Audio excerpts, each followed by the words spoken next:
ke pemaparan materi selanjutnya yang akan dibawakan oleh Bapak Insinyur Dwi Eli Kurniawan MKom, dosen Politeknik Negeri Batam, yang akan membawakan materi berjudul Proyek Kolaborasi Sistem Monitoring Cuaca dan Kontrol Lampu Otomatis.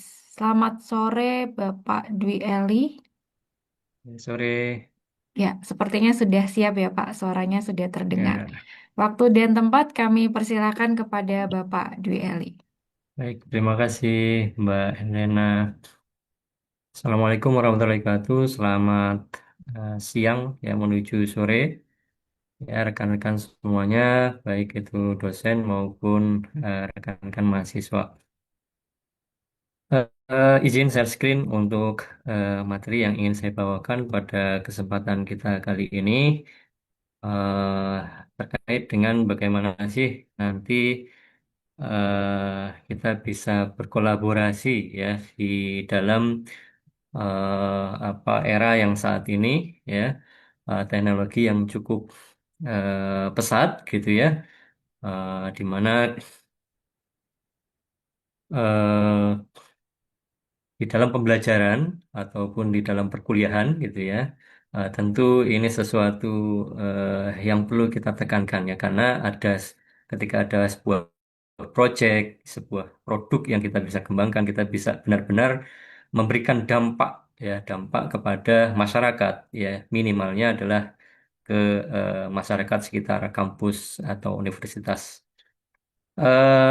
Izin untuk menyampaikan proyek kolaborasi sistem IoT, ya, monitoring cuaca dan juga kontrol lampu otomatis berbasis cloud.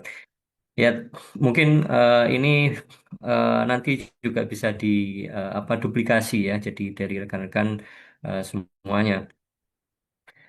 Latar belakangnya sebenarnya berkaitan dengan perubahan cuaca ya, yang saat ini begitu cepat gitu ya. Dan memang tidak menentu ya. Kalau sekarang itu panas ya, mau itu di Batam, di Surabaya, di Semarang gitu ya.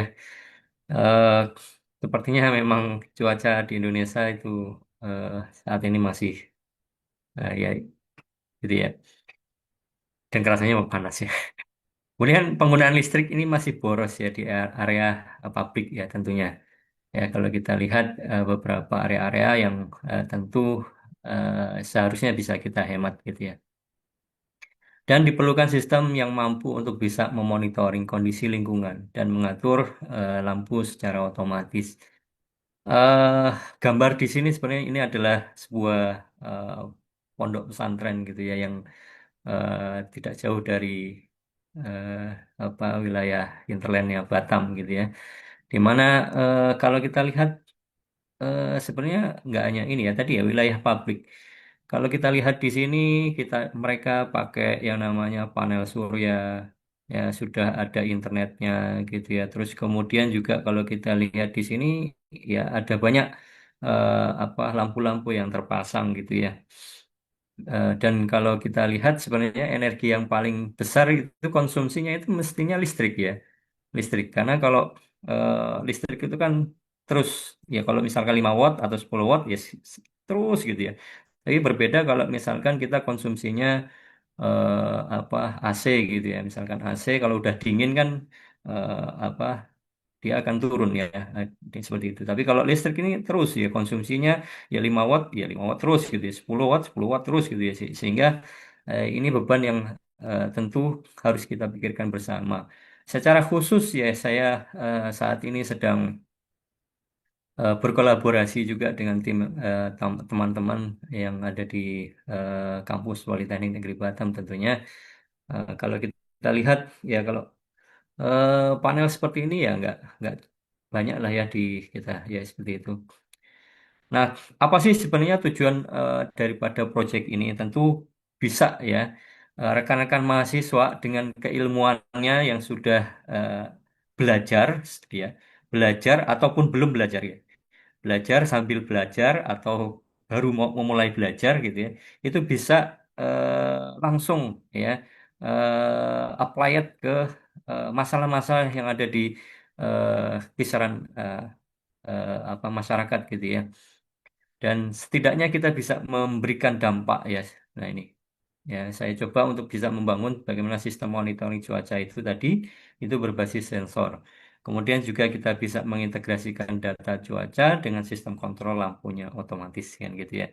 Terus kemudian seperti apa sih nanti kita bisa menerapkan ya kolaborasi lintas bidang teknologi. Nah, bisa saja ya karena memang mahasiswa kita itu kan nggak hanya informatika ya. Nanti ada elektro, nanti ada mahasiswa akuntansi, ekonomi yang menghitung daripada apa berapa sih kebutuhannya gitu kan seperti itu. Nah, ini perlu kita coba kembangkan. Kalau kita lihat di apa sih yang perlu kita ini ya, ya core-nya sih memang lebih banyak ke mahasiswa-mahasiswa elektro atau mahasiswa informatika ya.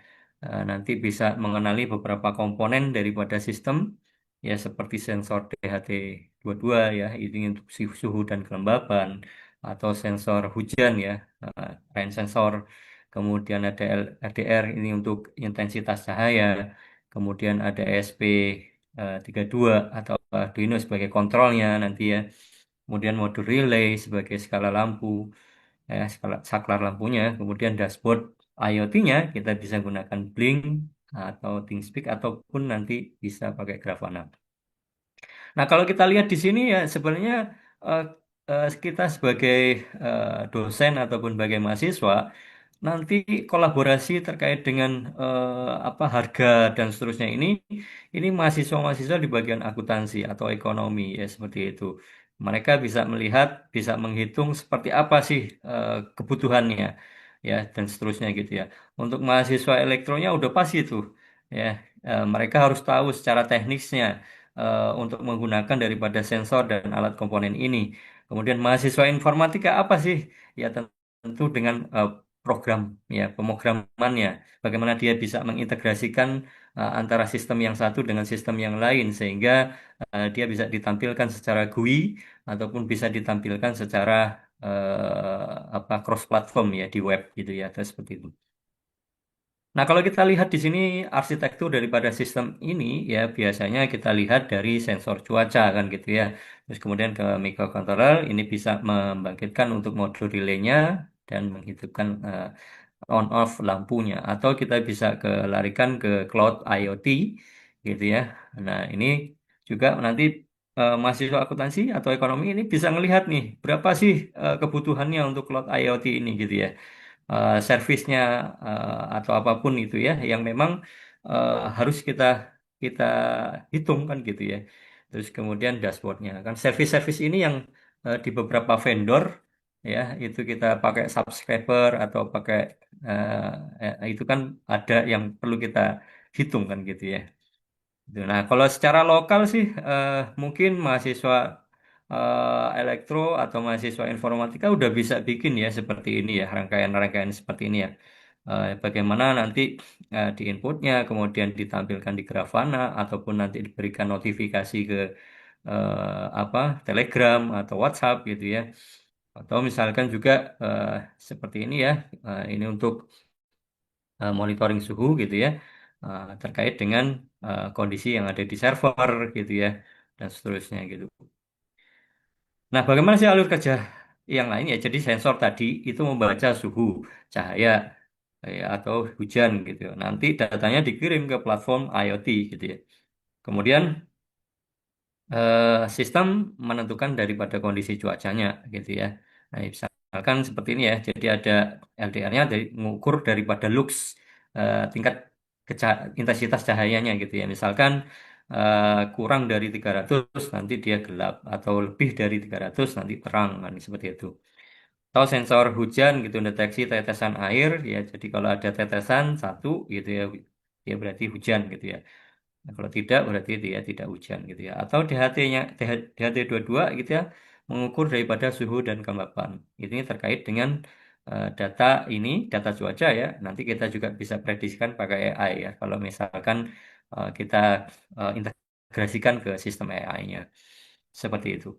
Nah, kalau kita lihat sebenarnya secara algoritma dasarnya ya gimana sih sistem akan ngambil data dari sensor tadi ya sensor cuaca LDR tadi dan rain sensor.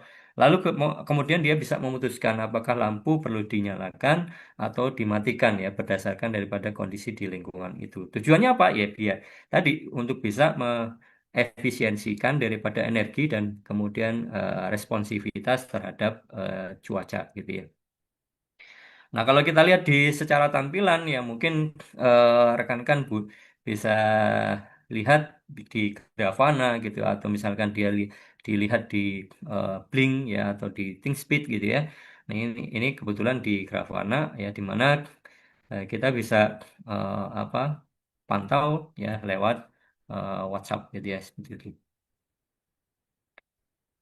Nah, kolaborasi ini tadi ya, jadi mahasiswa teknik informatika itu berkaitan dengan pemrograman dan IoT-nya. Teknik elektro itu bisa dari rangkaian dan sensornya gitu ya. Ya, atau nanti ada mahasiswa nih dari data science. Ini kan kalau sekarang-sekarang ini sudah banyak ya. Nah, data science ini mahasiswa bisa melihat daripada prediksi cuacanya gitu, diintegrasikan dengan AI-nya gitu. Nah, atau mahasiswa lingkungan gitu ya, analisis efisiensi energi karena terkait dengan tadi ya lingkungan. Apa atau ini belum ada ya, mahasiswa akuntansi ekonomi tadi untuk melihat daripada spesifikasi harga dan kebutuhan yang diperlukan di dalam proyek ini ya, kolaborasi ini. Jadi artinya di sini ya rekan-rekan harapannya ya apa yang disampaikan kepada menteri kita gitu ya Pak Brian gitu ya bagaimana apa Kemendikbudristek berdampak itu memang benar bisa kita apa manfaatkan atau mainkan di dalam pembelajaran kita di kampus atau di perkuliahan gitu ya. Nah itu.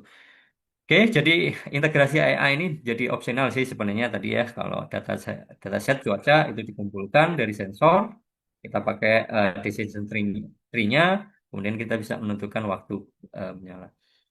Nah, mungkin itu kalau kita lihat dari tantangannya ya berkaitan dengan konektivitas si jaringan. Ya, kemudian juga kalibrasi sensor yang mungkin tidak konsisten ataupun juga dari integrasi data secara real time. Nah, ini untuk pengembangan lanjutnya ya nanti bisa kita coba eksplor. Manfaatnya ini tadi ya.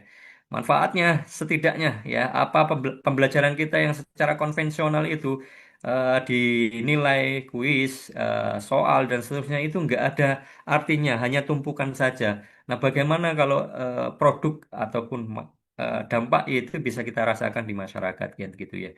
Secara kolaboratif ya, secara apa berkelanjutan gitu ya. Terima kasih, mungkin itu saja yang bisa saya sampaikan. Mohon maaf, waktu sudah batas. Baik, terima kasih kepada Bapak Dwi Eli Kurniawan atas pemaparan materi yang sangat menarik. Juga semoga bisa menginspirasi teman-teman mahasiswa atau Bapak Ibu dosen. Tadi sudah memaparkan tentang hasil riset dan penelitiannya. Pastinya akan membuka wawasan bagi kita semua.